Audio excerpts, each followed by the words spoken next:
With Google Photos backup enabled on your Pixel, photos and videos you capture automatically save to the cloud, freeing up phone storage and ensuring safekeeping even if you lose your phone.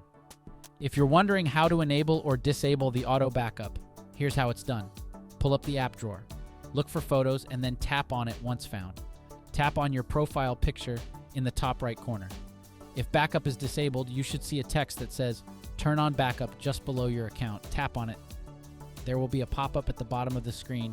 Read the information and tap Turn on Backup.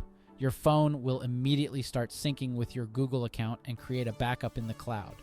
You may navigate away from the screen as the backup will continue.